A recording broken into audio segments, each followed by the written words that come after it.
sound like a good idea from where I'm standing, I have to say. I'm not quite sure what else, we can do. Les salles ornées du palais de Kensington vibraient d'une tension inhabituelle. Il s'agissait du premier engagement public solo de la princesse Charlotte.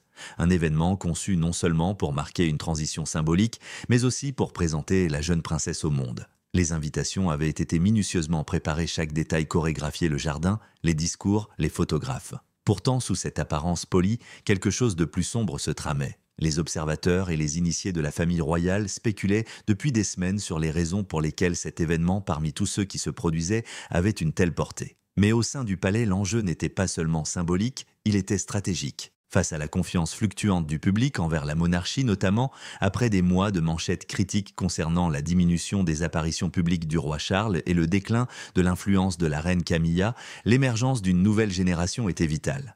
La princesse Charlotte représentait non seulement la continuité, mais aussi l'espoir, un pont entre tradition et modernité. L'événement se déroulait dans un hospice pour enfants du Surrey, un lieu soigneusement choisi, reflétant l'engagement croissant de Charlotte pour le bien-être des enfants, une cause défendue par sa mère, la princesse de Galles. Mais à l'approche du jour J, de discrets murmures parvinrent aux oreilles de la princesse Anne. Des rumeurs de modifications inhabituelles apportées au scénario de Charlotte, des rumeurs d'invitations de photographes de tabloïds moins fiables, des rumeurs d'un changement dans la garde-robe de Charlotte qui irait délibérément à l'encontre du protocole royal. Pour un observateur extérieur, ces détails pouvaient paraître insignifiants. Mais pour Anne, experte en politique de palais et gardienne du décorum royal, c'étaient des signaux d'alarme. Ce qui la troublait vraiment, c'était le ton du discours rédigé pour Charlotte. Bien qu'officiellement rédigé par des conseillers du palais et relu par des attachés de presse, Anne remarqua une dureté inhabituelle dans la formulation, un humour autodérision qui, sous une apparence légère, pouvait se transformer en moquerie virale. La phrase « Je sais que je ne suis qu'une petite sœur avec de grandes chaussures à remplir », cette phrase semblait délibérément conçue pour susciter des comparaisons défavorables avec le prince George. Pour une jeune fille d'à peine 10 ans, une telle phrase était non seulement inappropriée, mais potentiellement humiliante. Anne a discrètement demandé à voir la version finale, mais à ce moment-là, le document avait déjà été diffusé à de nombreux partenaires de presse. Les dégâts, s'il y en avait, étaient déjà en cours. Plus inquiétant encore, la robe choisie pour Charlotte aurait été choisie par un nouveau styliste en rotation. Bien que de créateur, la robe avait une silhouette désuète et jurait avec la tenue prévue de la reine. Une violation flagrante du code vestimentaire. Sous le regard brutal des tabloïds britanniques, Charlotte serait ainsi présentée comme une enfant au style dénué de grâce, susceptible de susciter moqueries et critiques acerbes. Une tendance inquiétante qui refait surface avec la médiatisation croissante de la royauté. La princesse Anne, femme d'action et de discrétion par excellence, comprit que quelque chose clochait, mais elle ne savait pas à qui faire confiance. En l'absence de Catherine, encore en convalescence après sa récente opération, Anne prit le relais. En coulisses, une activité silencieuse s'empara de lui. Elle convoqua le tuteur personnel et coach d'expression de Charlotte pour une rencontre discrète. « Réécris-le », ordonna-t-elle calmement, son expression ne trahissant aucune émotion. Faisant sa voix, pas celle de quelqu'un d'autre. Le coach, comprenant la gravité du ton d'Anne, obéit immédiatement. Mais qui pourrait bien orchestrer un tel plan ? Qui aurait intérêt à humilier un enfant devant les médias nationaux? Bien que tacites, des soupçons subsistaient à l'égard de certaines factions de la cour fidèle à la reine Camilla, dont l'influence s'était lentement érodée ces derniers mois. Avec la prise de contrôle croissante des fonctions royales par le prince William et le retour de Catherine salué par la presse et le public, Camilla se retrouva mise à l'écart. S'il y avait un moment pour déstabiliser subtilement le discours public de la famille Wells, ce serait bien celui-ci. Et utiliser Charlotte, symbole de leur héritage, serait l'outil le plus cruel, mais le plus efficace.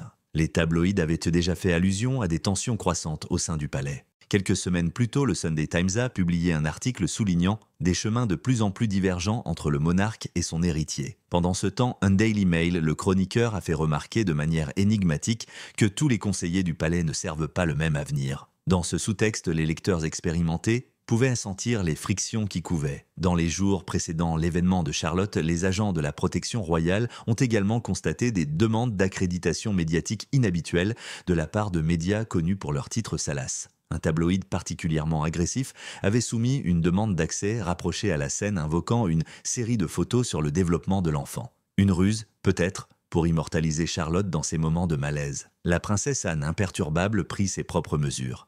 Elle examina personnellement la liste des invités limitant l'accès aux seuls journalistes de confiance. Elle fit troquer la robe de Charlotte contre une robe créée des mois plus tôt par Catherine elle-même. Intemporelle élégante et parfaitement adaptée à l'occasion. Elle réorienta discrètement les points de presse pour mettre en avant l'engagement caritatif de Charlotte et non sa lignée. Et lorsque l'équipe informatique interne du palais a découvert que les fichiers originaux du discours avaient été consultés par un assistant subalterne lié au bureau privé de Camilla, Anne a su que ses soupçons étaient de fondés. Pourtant, aucune accusation formelle n'a été portée. Ce n'était pas la voie royale. Le palais allait avancer publiquement uni, mais derrière des portes closes, Anne se préparait à un règlement de compte. Au matin de l'événement, le parc de l'hospice du Surrey était immaculé, drapé de doux draps blancs et parsemé de fleurs printanières. La presse royale s'était rassemblée près de la cour, leurs objectifs prêts, tandis que des murmures bourdonnaient dans la zone d'accès réservée à la presse. Mais si tout semblait parfaitement en place aux yeux d'un non-initié, la princesse Anne se tenait à l'arrière-plan vigilante, les bras croisés, attentive aux moindres changements. Ce qui n'était au départ qu'une inquiétude subtile s'était transformé en une préoccupation plus délibérée. Et bien qu'Anne ait réussi à neutraliser certaines menaces visibles, réécriture du discours, changement de robe, restriction de l'accès à la presse, le sentiment persistait qu'il ne s'agissait que de la surface d'un complot bien plus profond. Elle avait déjà été témoin de ce genre de manœuvres calculées. D'ailleurs, elle en avait elle-même été la cible dans les années 1980 lorsque des rumeurs sur sa froideur et son manque de pertinence avaient été intentionnellement propagées par des factions rivales cherchant à la discréditer dans la vie publique royale. Tandis que Charlotte se préparait à l'intérieur, ajustant nerveusement les manches de sa robe, Anne entra. Les yeux de la jeune fille s'illuminèrent. « Tante Anne, dit-elle d'une voix tremblante, ça va. » Anne l'observa, des chaussures cirées, un ruban saphir épinglé près de son col, et surtout le discours qu'elle tenait fermement entre ses mains. « Tu es plus que prête ?» répondit Anne avec une assurance sereine. « Ils attendent une princesse, montre-leur Charlotte. » Le moment de vérité est arrivé rapidement. Le petit jardin de l'hospice transformé en estrade, Charlotte s'avança.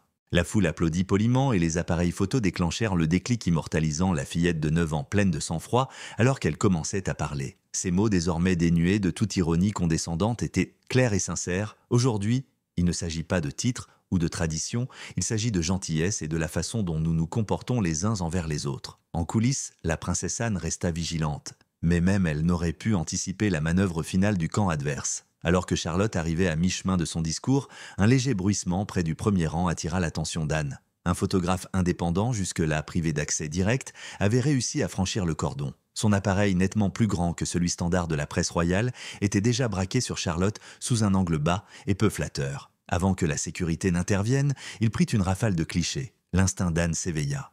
Elle fit immédiatement signe à l'assistant du palais, qui se trouvait à proximité, qui lui transmit l'ordre de faire escorter discrètement l'homme. Mais le mal était peut-être fait. De retour au palais ce soir-là, Anne retraça l'incident. Il était clair que quelqu'un avait autorisé les informations d'identification du photographe sous un autre nom. Une faille possible uniquement grâce à une autorisation interne. La signature, bien que modifiée numériquement, ressemblait à celle d'un membre de l'équipe élargie de Camilla. Mais Anne ne s'intéressait pas au scandale. Sa priorité restait de contenir et de corriger la situation. Elle ordonna à l'équipe média du palais d'inonder la presse d'images officielles du moment radieux de Charlotte, souriante, posée, encadrée par le personnel de l'hospice qui la soutenait en arrière-plan. Elle savait que la bataille narrative ne se jouait pas seulement avec les mots, mais aussi avec l'image. Et ça a marché. En quelques heures, les réseaux sociaux ont été inondés d'éloges. Elle a la grâce de Diana, un post lu, une future reine en devenir, lire un autre article. La page officielle du palais de Kensington, pour la première fois depuis des mois, a atteint une popularité mondiale. Couverture médiatique de BBC, le Times et même quand le Guardian fait la une des journaux, les débuts courageux de Charlotte, une princesse avec un but aidé. La famille Wales s'élève, mais à l'intérieur du palais, le silence régnait. Camilla n'a fait aucun commentaire et son service de communication n'a publié aucun communiqué. Le roi Charles, conscient du courant sous-jacent, mais peu désireux d'attiser les divisions internes, a respecté son calendrier. William et Catherine, toujours prudents quant à l'importance d'attirer l'attention sur d'éventuelles fractures, ont publié une brève note par l'intermédiaire de leur attaché de presse, remerciant l'hospice pour son travail incroyable. Pourtant, Anne savait que ce n'était pas la fin. Plus tard dans la soirée, elle était assise seule dans ses appartements, une tablette sur les genoux, diffusant les articles des tabloïds. La plupart des reportages célébraient désormais Charlotte, mais quelques médias marginaux, ceux-là même qui avaient exigé des accréditations inhabituelles, publiaient des photos destinées à cadrer la princesse maladroitement comme pour imiter une expression qui n'existait pas. Anne referma la tablette, un soupir s'échappant de ses lèvres. Elle avait gagné cette bataille, mais la guerre pour l'image, l'influence et l'avenir de la monarchie allait se poursuivre. Ce qui la frappait le plus, c'était la cruauté de la situation. Que quelqu'un de l'intérieur, puisse tenter d'humilier un enfant pour faire valoir son point de vue. Que l'institution qu'elle avait servie pendant des décennies puisse encore se retourner contre elle-même.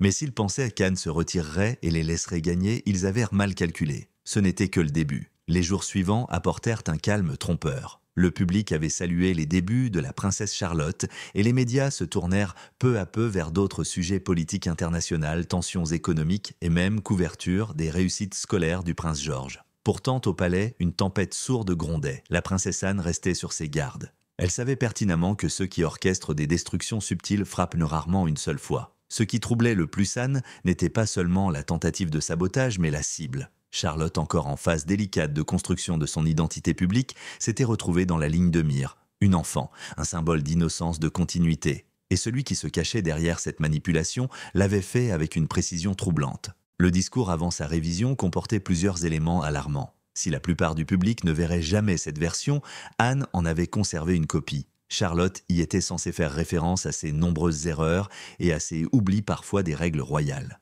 Ces mots prononcés par une enfant auraient de créer un précédent, une occasion pour les tabloïds de la présenter comme maladroite ou immature. Associée à des photos maladroites, de telles descriptions pouvaient santer une jeune princesse pendant des années. Et c'était précisément le plan. Historiquement, les médias britanniques ont déjà eu recours à de telles tactiques. La princesse Diana avait ouvertement déclaré avoir été livrée au loup durant ses premières années royales. L'expérience de Meghan Markle a prouvé que peu de choses avaient changé. Même le prince Harry dans ses mémoires. De Rechange décrit comment une guerre d'images calculées s'est déroulée entre les bureaux du palais et la presse. Anne a maintenant vu ces mêmes mécanismes testés sur la génération suivante. Des sources proches des correspondants royaux avaient commencé à murmurer ce que craignait Anne. Certains membres de l'équipe communication divulguaient des informations planifiées à des médias connus pour leur sensationnalisme. L'une de ces fuites incluait même la tenue originale de Charlotte, avant l'intervention d'Anne, accompagnée d'un commentaire suggérant que l'enfant manquait de l'élégance de sa mère. Il ne s'agissait pas de critiques fortuites. C'était un des arguments narratifs semés pour façonner l'opinion publique bien avant que Charlotte n'ait eu la possibilité de se définir. Et c'est allé plus loin. En coulisses, les analystes du Mi-5 chargés d'assister la sécurité royale signalaient parfois des menaces médiatiques, des articles ou des comptes d'influenceurs destinés à déstabiliser la position royale. Dans la semaine qui a suivi l'apparition de Charlotte, plusieurs publications sur les réseaux sociaux sont devenues virales, utilisant des images trompeuses pour remettre en question sa posture, son contact visuel, voire son choix de mots. Nombre de ces publications ont été amplifiées par des comptes robots provenant de pays étrangers obscurs, certains liés à des opérations de piège à clics, d'autres de manière effrayante à des trolls politiques nationaux. Pour Anne, il était clair qu'il ne s'agissait pas d'un simple sabotage de palais. Il s'agissait d'une campagne coordonnée. Et il ne s'agissait pas seulement de Charlotte, il s'agissait de saper la future maison de Galles. À la lumière de cela, Anne a demandé conseil à son allié le plus fidèle, le prince William. Ils se sont rencontrés en privé à Windsor, loin du personnel. William, qui gérait à la fois ses fonctions publiques et la convalescence de sa femme, semblait plus fatigué que d'habitude. Mais lorsqu'Anne lui a exposé le déroulement des événements, le discours, les photographes, la campagne sur les réseaux sociaux, il n'a pas protesté. Il a simplement demandé « Pensez-vous que cela vienne du côté de Camilla ?» Anne ne répondit pas directement. Je pense que cela vient de gens qui craignent l'ascension de votre famille.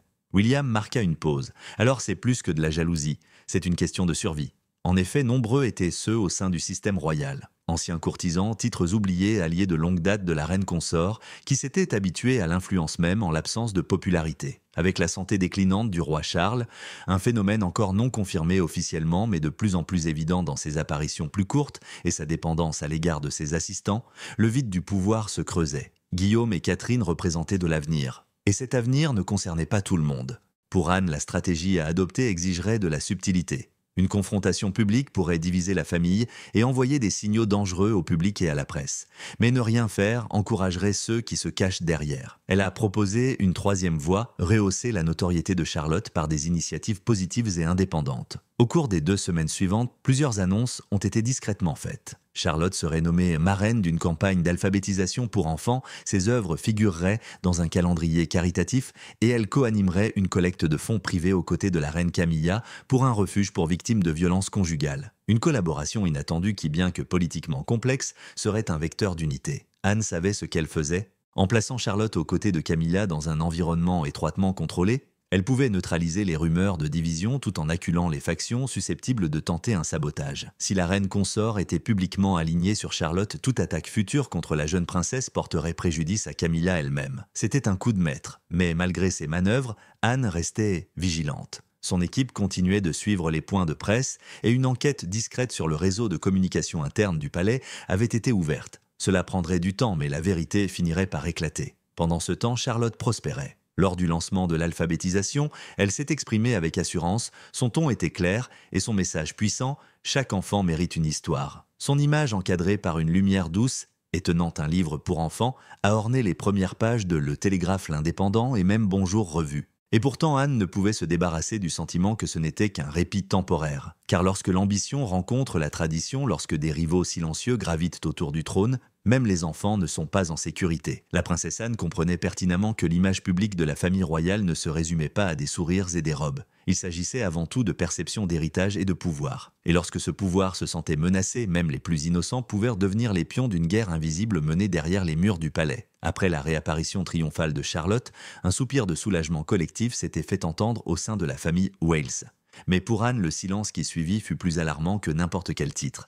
Les rouages subtils du sabotage n'avaient pas cessé de tourner, ils avaient simplement changé de tactique. Tout a commencé avec le personnel. Un remaniement soudain des assistants au sein du palais de Kensington a suscité l'indignation. Des assistants personnels de longue date de la princesse de Galles ont été réaffectés à d'autres services sans préavis. 2 attachés de communication proches de la famille ont démissionné brutalement, invoquant des problèmes de santé mentale et un épuisement professionnel. Mais les sources d'Anne ont raconté une histoire différente, pressions, intimidations, et dans un cas, menace présumée d'être mise sur liste noire pour tout futur emploi royal. Anne avait toujours respecté la loyauté tant envers la couronne qu'envers la vérité. Et ce démantèlement discret du soutien autour de Charlotte et de sa famille déclencha une sonnette d'alarme. Il semblait que quelqu'un cherchait à isoler les Wales de l'intérieur. Déterminée à ne pas laisser l'histoire se répéter, Anne demanda une faveur à un ancien chef de la sécurité royale désormais employé dans le renseignement privé. Ce qu'elle reçut fut édifiant. Un rapport confidentiel révélait des fuites internes concordant avec les horodatage des courriels, l'utilisation d'un VPN et des conversations confidentielles avec des attachés de presse. La source des fuites pointait vers un individu lié à une ancienne alliance de Clarence House, des individus ayant servi la reine Camilla durant ses premières années au sein de la famille royale. Cette découverte n'a pas surpris Anne. L'entourage de Camilla avait toujours été connu pour son engagement stratégique auprès des médias.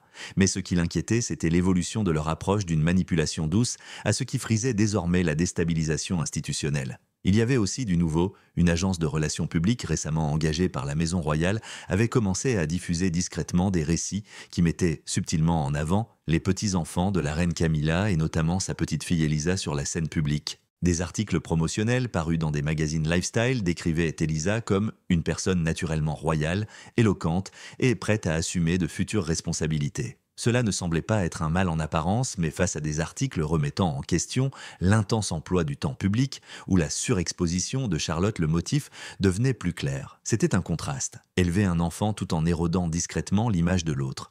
Non pas par une attaque directe, mais par ce qu'Anne avait autrefois appelé le murmure de la comparaison. En public, Anne maintenait son rôle stoïque, digne et dévoué. Mais en privé, elle savait que le temps pressait. Les dernières visites du roi Charles à l'hôpital se faisaient de plus en plus fréquentes et malgré les assurances du palais, les hauts fonctionnaires se préparaient discrètement aux imprévus de la succession. Si Charles devait se retirer prochainement, Guillaume ne deviendrait pas roi immédiatement, mais son influence publique monterait en flèche et avec elle, la place de Charlotte dans la lignée royale se consoliderait. C'est précisément pour cette raison que les attaques se sont intensifiées. Anne a opté pour une voie plus audacieuse. Elle organiserait une réunion officieuse avec les rédacteurs en chef de l'U-Times et le Télégraphe des publications de longue date à la fois favorables au mouvement royaliste et ayant un poids éditorial. Elle n'y a pas cité de nom, mais a exprimé sa profonde inquiétude face à la politisation des enfants dans les reportages royaux. Elle a appelé à la retenue, à la dignité et à la clarté des faits, invoquant à la fois l'expérience tragique de Diana et le climat médiatique actuel aux États-Unis où les enfants de célébrités sont légalement protégés des paparazzis. Le résultat a été rapide et inattendu. En 72 heures, les 2 journaux publièrent des éditoriaux prônant un code d'éthique royal moderne pour la couverture médiatique des membres mineurs de la famille royale. Ce changement de ton se répercuta au-delà de Daily Mail couverture adoucie et même le Soleil a publié un titre favorable « Laissez Charlotte être une enfant ». Ce fut une victoire morale mais non sans réaction négative. Lors d'un entretien privé avec le conseiller en communication de Camilla, Anne a été accusée, indirectement, d'avoir attisé les tensions et coordonné une manœuvre médiatique. Anne n'a pas nié l'accusation, elle a simplement répondu « Si des enfants sont utilisés à des fins stratégiques, alors je serai leur bouclier ». C'était l'une des rares fois où Anne avait enfreint le protocole. Mais elle ne le regrettait pas. Son prochain geste était plus personnel. Lors de la messe de Pâques, à la chapelle Saint-Georges, Anne a fait en sorte que Charlotte marche entre elle et la duchesse d'Édimbourg, visiblement soutenue par 2 femmes influentes de la monarchie. L'image a fait la une des journaux pour sa grâce, son symbolisme et surtout son contraste avec les rumeurs de la semaine précédente. Le message était clair, cet enfant est protégé, chéri et guidé. Cependant, la tension au sein de la famille royale continuait de couver. Derrière les grilles du palais, les rencontres devinrent de plus glaciales. Les petites politesses disparurent. Camilla et Anne ne se tenaient plus côte à côte lors des réceptions. Guillaume devint plus réservé, Catherine plus réservée. L'unité familiale, autrefois projetée lors des événements publics, semblait désormais de plus en plus orchestrée, fragile. Mais pour Anne, le prix en valait la peine, car derrière le spectacle, une guerre se déroulait dans l'ombre. Et dans cette guerre, les victoires discrètes comptaient. Un enfant protégé, un mensonge neutralisé, un membre du personnel loyal défendu. Et même si elle se tenait en grande partie seule, Anne n'avait aucune peur. Elle avait surmonté des épreuves bien plus difficiles. Et elle continuerait à protéger l'avenir, un acte de résistance silencieuse après l'autre. Le jour du gala d'été au palais de Buckingham arriva avec l'impatience habituellement réservée au couronnement et au jubilé. Ce devait être l'apparition la plus remarquée de la princesse Charlotte depuis la tentative orchestrée de salir son image publique. Et tous les regards, consciemment ou non, étaient de braquer sur elle. L'enjeu était on ne peut plus important, même si la foule souriante était loin de se douter de la partie d'échecs silencieuse qui se déroulait entre les murs du palais. Dans les salles dorées, la tension se faisait sentir sous la surface polie. La reine consort Camilla avait insisté pour prononcer le discours d'ouverture.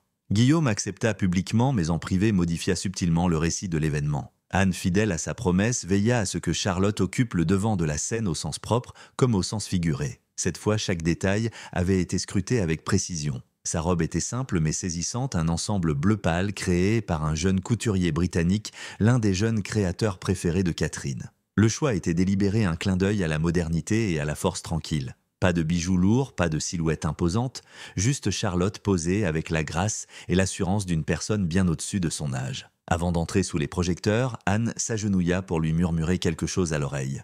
Personne ne put entendre ces paroles, mais les observateurs remarquèrent que Charlotte hochait légèrement la tête puis prenait une inspiration, comme si on lui avait remis une armure invisible. Et puis elle a marché. Des applaudissements ont fusé lorsqu'elle a pris place à la tribune aux côtés de son père. William a ouvert la cérémonie par un discours bref mais touchant sur la prochaine génération qui portera nos valeurs communes. Puis dans un geste non annoncé dans l'itinéraire officiel, il s'est écarté et a fait signe à Charlotte. Un frisson parcourut l'auditoire. Charlotte n'était pas inscrite comme intervenante. Tenant une petite carte, elle commença. « Merci d'être là ce soir. Nous célébrons non seulement la tradition mais aussi la gentillesse, la résilience et la confiance mutuelle. » Les mots étaient simples, mais son discours clair et sans faille a brisé le décorum poli de la salle. Les applaudissements étaient chaleureux et sincères. Même les photographes de presse, habitués à immortaliser les maladresses et les poses guindées, se sont laissés emporter par la sincérité de l'instant. Anne se tenait à l'arrière-plan, bougeant à peine, mais ses yeux ne quittaient jamais Charlotte. Ce moment avait été mérité pas offert, et pourtant tout le monde n'a pas souri. Camilla, assise au bout du premier rang, gardait son calme. Mais ceux qui la connaissaient bien pouvaient déceler une légère tension dans sa mâchoire. Le discours de la reine consort qui suivit fut bref et remarquablement calme. Elle évita de mentionner directement le discours de Charlotte, se concentrant plutôt sur l'importance du patrimoine et la reconnaissance de ceux qui ont bâti l'héritage de la couronne. Un message voilé, un message qui n'est pas passé inaperçu. Ce soir-là, les gros titres furent immédiats. La princesse Charlotte vole la vedette, l'Ire de Guardian. Une future reine en devenir, a déclaré la BBC. Même les médias, souvent critiques envers la monarchie, ont loué son intelligence émotionnelle et son sang-froid sous pression. Mais la véritable victoire ne résidait pas dans l'opinion publique. C'était la solidarité discrète manifestée par la famille Wales et les remparts qu'Anne avait contribué à fortifier en coulisses. Ce qui a suivi dans les jours suivants était un changement trop subtil pour être couvert par les tabloïds, mais sismique dans les cercles du palais. Certains collaborateurs de haut rang, connus pour leur affiliation à des factions historiques, ont été mutés à des postes de consultants externes. Une révision interne des protocoles de presse longtemps retardée a été soudainement accélérée. Plus particulièrement, le cabinet chargé de gérer les relations avec les médias de la reine Camilla a été discrètement licencié. Le communiqué officiel faisait état d'un réalignement stratégique. En réalité, c'était une purge. Mais Anne n'avait pas fini. Elle a programmé une interview officielle avec un journaliste respecté de la BBC. Sa première depuis près de 10 ans. Bien que le sujet ait porté sur son action caritative équestre à mi-chemin, elle a viré vers un terrain plus poignant. La monarchie, a-t-elle déclaré, repose non seulement sur la tradition, mais aussi sur le bien-être de son peuple et en particulier de ses enfants. Si nous laissons l'ambition prendre le pas sur le souci du bien-être, nous perdons l'essentiel. C'était aussi proche d'une réprimande publique que le permettait le protocole royal. Pourtant, elle a eu un impact considérable. Des extraits de l'interview sont devenus viraux. Les observateurs de la famille royale ont loué le sens politique d'Anne. Les groupes de défense des jeunes ont salué l'importance qu'elle accordait à la protection émotionnelle. Même les médias étrangers comme Le Monde et le Miroir Hill a souligné ces propos, la présentant comme la boussole morale silencieuse d'une monarchie sous surveillance. Mais à l'intérieur du palais, les ondulations se sont transformées en vagues. Les apparitions publiques de Camilla diminuèrent. Lorsqu'elle participait à des événements, l'image était soigneusement contrôlée. William, autrefois réticent à s'immiscer dans les affaires internes de la famille, s'affirma davantage. Quant à Charlotte, désormais clairement symbole de l'avenir de la famille, elle était protégée non seulement par Anne mais par toute une institution désormais consciente de sa responsabilité. Le dernier acte de la soirée de gala eut lieu lorsque Charlotte, entourée de William et Catherine, alluma une lanterne de cérémonie en l'honneur de la défunte reine Élisabeth II. Alors que la flamme flamboyait et qu'une lumière dorée dansait sur la façade de pierre du palais, un silence s'abattit sur la foule. Pendant un instant brillant, le présent et le futur ont coexisté intacts, sans complexe et lumineux. Derrière elle, Anne recula dans l'ombre, sa mission accomplie pour la soirée. Mais même lorsque les caméras se détournèrent, elle savait que le véritable combat continuait. Toutes les menaces ne portaient pas un masque de malice. Certains souriaient, poliment lors des réceptions, d'autres sirotèrent du champagne en citant des anecdotes familiales. Et pourtant, dans un monde de silence stratégique, Anne avait trouvé sa voie non pas dans des discours, mais dans l'action. Charlotte avait brillé parce que quelqu'un avait osé la protéger. Ce faisant, elle avait rappelé à la monarchie et au monde que même la plus petite flamme farouchement protégée pouvait éclairer le chemin. Au fil des semaines qui suivirent le gala, l'atmosphère au sein du cercle royal devint à la fois calme et tendue, un paradoxe connu seulement de ceux qui connaissent le théâtre unique qu'est la vie royale. La princesse Anne avait remporté une victoire silencieuse, mais la victoire au sein de la maison de Windsor n'eut jamais de prix. Son corps commença à trahir des signes d'épuisement. Pour celle qui fut longtemps considérée comme l'épine dorsale de la monarchie, le simple murmure de sa demande de reporter un engagement antérieur suscitait l'inquiétude. Ses proches remarquèrent un léger ralentissement de sa démarche, un léger retard dans ses réponses. Le public n'en savait rien, Anne restait stoïque à chaque apparition, mais en privé le bilan s'alourdissait. Pourtant, elle refusait de s'arrêter. Tandis que d'autres membres de la famille se réfugiaient derrière des déclarations circonstanciées et des engagements contrôlés, Anne a discrètement élargi son action. Elle a commencé à rencontrer davantage d'organismes de santé mentale pour les jeunes.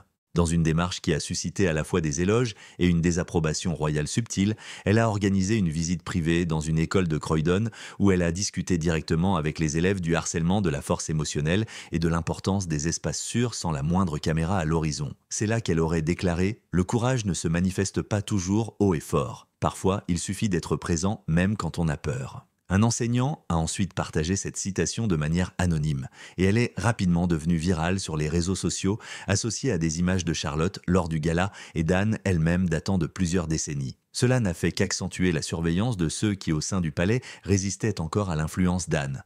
Un haut conseiller royal l'aurait accusé de mélanger le devoir et le défi. Pourtant même eux ne pouvaient nier l'effet de sa campagne discrète, la confiance du public dans la monarchie avait légèrement augmenté chez les jeunes, un phénomène rare dans les sondages royaux modernes.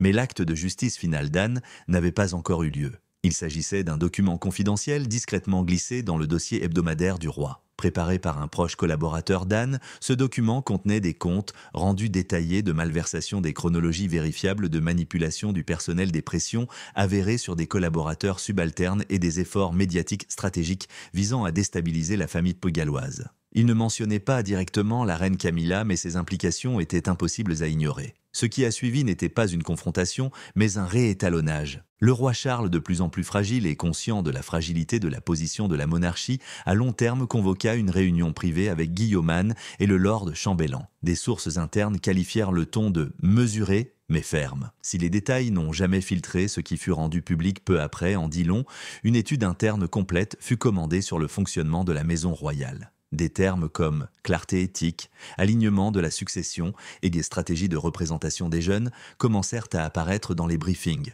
Le plus révélateur est que la reine Camilla ait définitivement renoncé à tout parrainage en faveur de la jeunesse. Cette annonce, présentée comme une initiative visant à laisser la place à de nouvelles voix pour la prochaine génération, a constitué pour les observateurs de la famille royale un changement de cap indéniable. Anne, comme à son habitude, ne dit rien. Elle n'en avait pas besoin. Ses actions avaient déjà redessiné la carte. Lors d'une autre rencontre publique à Windsor Gardens, Charlotte a de nouveau accompagné ses parents. Cette fois, elle n'était pas seulement une enfant à leur côté, elle a salué des dignitaires, échangé quelques mots avec des journalistes et même répondu avec humour à la question d'un jeune participant. Les photographes l'ont adorée non pas parce qu'on leur avait demandé de l'aider, mais parce qu'elle était devenue incontournable. Ce soir-là, alors que la famille Wells quittait la salle, Anne se tenait à distance à l'écart des projecteurs. Elle hocha la tête tandis que Charlotte se retournait et lui faisait signe. Ce n'était pas grandiose, ce n'était pas orchestré, mais c'était suffisant. Derrière elle, un membre de la presse a demandé « Est-ce qu'on verra davantage la princesse Charlotte maintenant, madame ?» Anne se retourna, marqua une pause puis dit « Tu la verras quand elle sera prête, et seulement à ce moment-là. »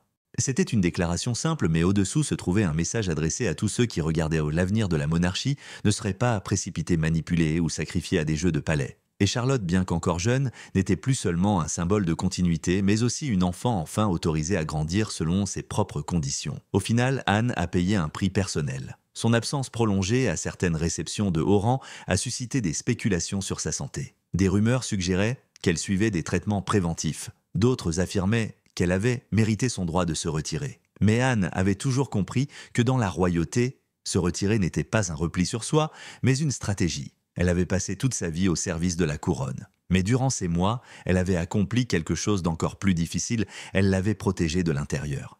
Alors que les derniers jours de l'été cédèrent la place à l'automne, le palais retrouva son rythme habituel. Mais quelque chose avait changé. Un discret rééquilibrage des loyautés, un léger réaménagement des véritables influences. Et à travers tout cela, l'image qui persistait n'était pas celle d'un trône ni d'une couronne, mais celle d'une jeune fille debout, seule, guidée par la force tranquille d'une tante qui n'avait jamais besoin de gloire, seulement de justice.